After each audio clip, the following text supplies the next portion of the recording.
What is going down, my YouTube family? It is your boy Zeri from the XMG, and it is early Monday morning before I get going for work.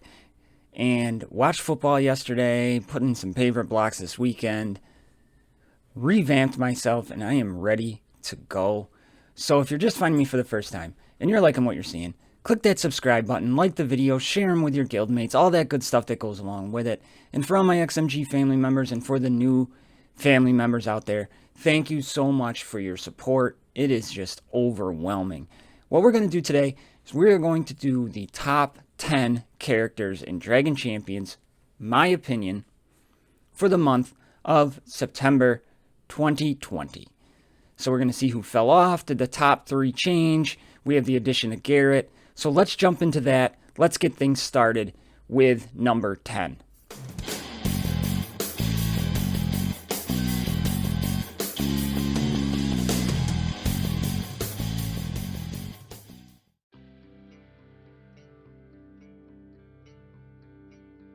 Alright, number 10, Soleus. Soleus needs to be in the top 10. He is falling further and further down my list, though, and possibly could be bumped off at some point. But Soleus, definitely number 10. What he does is, he's just a great leader for the Order side, especially humans. Mass heal, exceptional with Night TL. He has the cheat death on his Ammo's Blessing with a soft heal on it. Pumps out those buffs. He is just a superb character, but his day in the sun, like I say, is coming to a close. He just is starting to fall more and more down the list, in my opinion, but he's still worthy of being in the top 10, but barely, coming in at number 10.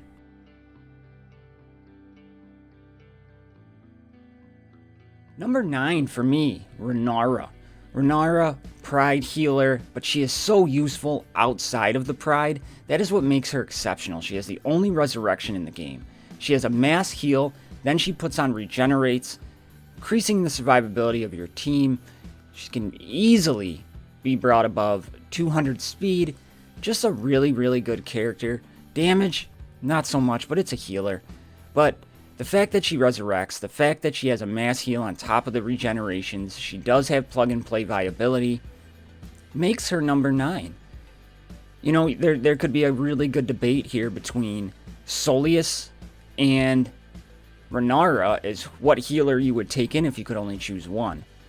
But the fact that she resurrects and the human meta's kind of here and gone, Renara, great character. Plug and play viability, like I said. That's why Renara, for me, comes in at 9.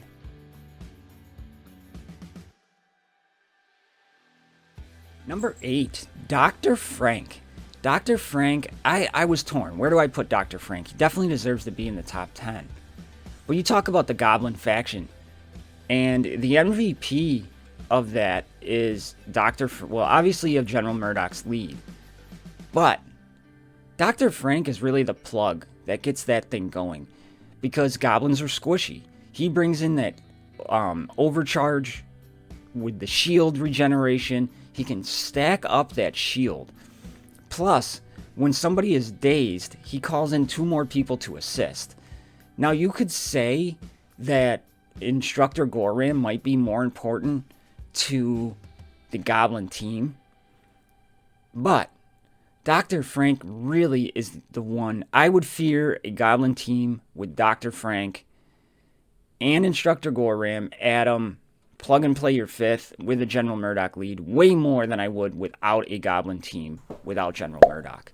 The increased survivability, the fact that he can just stack shield.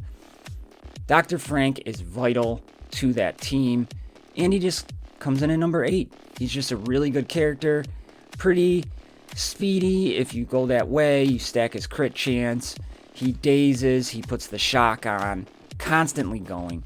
Very well built, very easy to gear. Dr. Frank, must have for goblins. Number 8.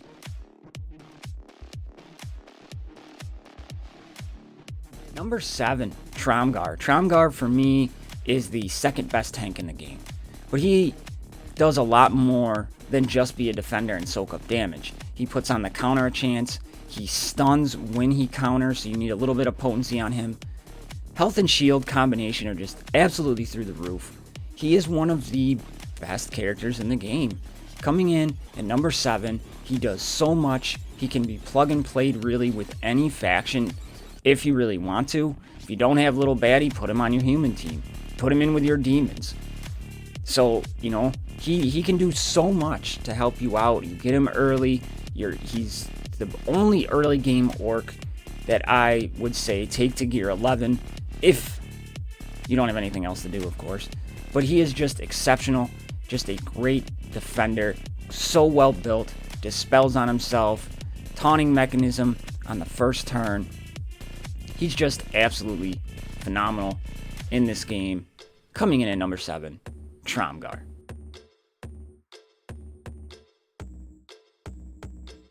Number 6, my man Garrett. You can call me a homer if you want. Garrett deserves to be in this top 10. He does not deserve to be higher than 6, I think, when you look at the other characters. But in my opinion, Garrett, the best plug-and-play champion in the game. You want to put him on a bleed team, put him on a bleed team. Slowing people down. Mass dispel. All in all, Garrett is just exceptional. Does decent damage. AoEs. He is just so good. You put him in your 5th on a demon squad with a Shadar feeding him turn meter. Buff feeding him turn meter. Then you have Kiri in there, and then you have Kyra. Put him invisible. That team is just really good on offense. The AI misplays Garrett a lot, but the fact of the matter is you can consistently do between 13 and 18k on a crit. AoE mass dispel, bleeds, slows, just he's a great character, and I've had the privilege to play him quite a bit, where a lot of people haven't, and maybe I'm putting him here so I don't feel as bad for dropping all that money on him, but all in all, Garrett, for me, best plug-and-play champion in the game, number 6.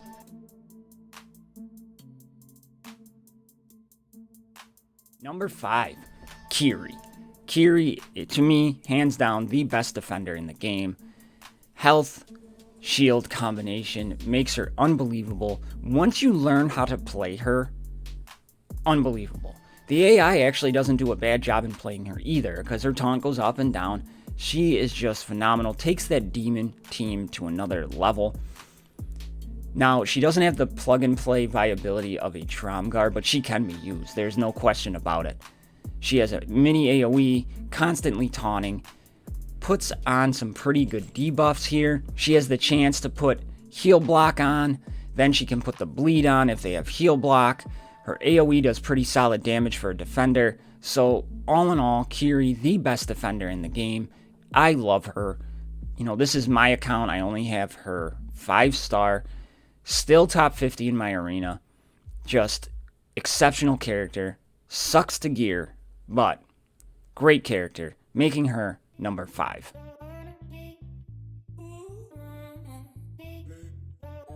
Next up on the list, number 4, Zira. Now, Zira, obviously, I have invested in. She is, after I finish Garrett, I'm finishing Fellain, then I'm going to Zira. Zira is the best leadership in the game. Hands down, the best leadership in the game. Buff, close second because of the speed, but what she does and how she screws up the AI or even in arena, unbelievable. If her supporting cast was a little bit better, you know, because you have Tromgar, great. Hard Orc, very good. You know, then you have Mor'Doom, okay. You know, but then you kind of like fall off real quick. So the Orc faction is still missing a piece, but Zira is just exceptional. Debuff queen. She multiple attack, AoE, constantly dealing out those debuffs. She is just so good and worth everything you put into her. And I kicked myself in my butt for not getting her up sooner, especially with Battlegrounds right around the corner. She could make the difference for a lot of people. So, definitely deserve it. Of top 5, number 4 is where she falls for me. Zira, best leadership in the game. Great character.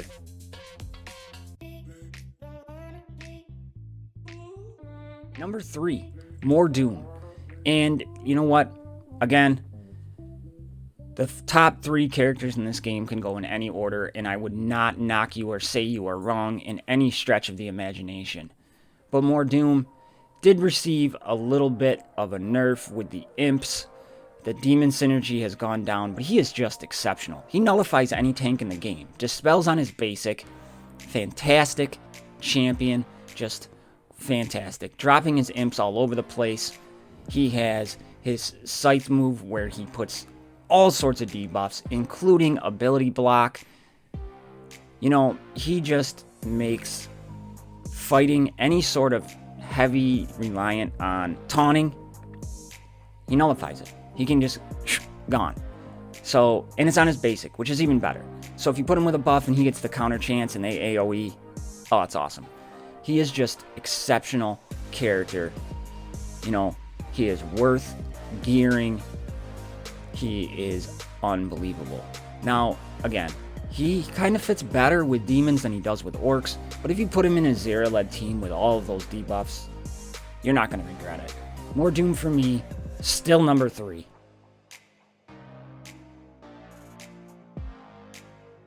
My top 3 hasn't changed. Number 2, Buff. Buff, exceptional. So good. Worth taking your pride in and playing it multiple times. What he does to the demon faction can't be understated. He is going to be meta for some time. The fact that his leadership is giving all of that speed is phenomenal. He doesn't need to do damage at all. You want him to stick those debuffs, swap the turn meter manipulation on his basic, then his dice throw. A lot of RNG into this character, but just so good. He is unbelievable, and I'm so happy I was able to unlock him. And number 2, I don't need to say much more than that, Buff.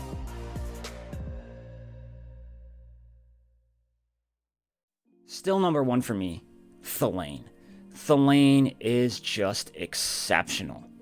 She makes the elves viable, which is hard to do. She has the best debuffs in the game built into her kit. That can't be understated. You know, when you take a look at her kit, here she's putting daze on her basic, 250 physical damage on a basic. Second ability, she's applying heal block and buff immunity for 2 turns. Unbelievable. That just destroys teams. Third ability, at level 6, 270 physical damage. If you strike all enemies, you put ability block on. Wow. She just has everything built into that kit. You know, it is just insane. Buff immunity, heal block, ability block. Then her passive. Debuffing an enemy increases the turn meter by 20% and an additional 4% for each debuff applied. Unbelievable. You put up, you know, all 5 characters get that ability block, 20% turn meter. Boom. She is so good. You can build her so fast. She is an extremely good plug and play option. She can be put with any team. Garrett is my first plug and play. She is my second, and it is very close. She is so good. So good. And any leadership ability that can take the elves to a prominent team, wow. But the problem with that is they're really hard to get. Cannot wait for Thelaine's event to come back around so I can get her to 7 stars. I have my goblins ready to go. So she is just an absolutely fantastic character and my number 1 character in Dragon Champions. So my YouTube family, there it is. There is my top 10 characters for the month of September 2020. Let me know in the comments below what you think about this list. Did I leave somebody off that you would have put in? Am I overthinking somebody? Let me know what you think. And I'm sure I'm going to get the Homer comments on Garrett, and that's fine, but wait till you use him, and you'll see why he's in my top 10. So, kind of revamped myself over the weekend, feeling a lot more energetic and ready to go. Got a really cool video planned for tomorrow or Wednesday, which I all think you're going to love. For the people who voted for the Fun Friday game review, thank you so much for that. And that video will come on Friday. So, with other options, so if there's other games you want to see me test out and give my opinion on, go either jump into the Discord, or you can leave a comment in this video so I can add them to the list. So that is what I have for everybody today. Just wanted to say thank you all for the support. We are ever growing. We are almost at 1,200 subscribers. That is insane to me. My 1-year anniversary for YouTube is coming up here shortly, and I'm going to have some cool things planned for that.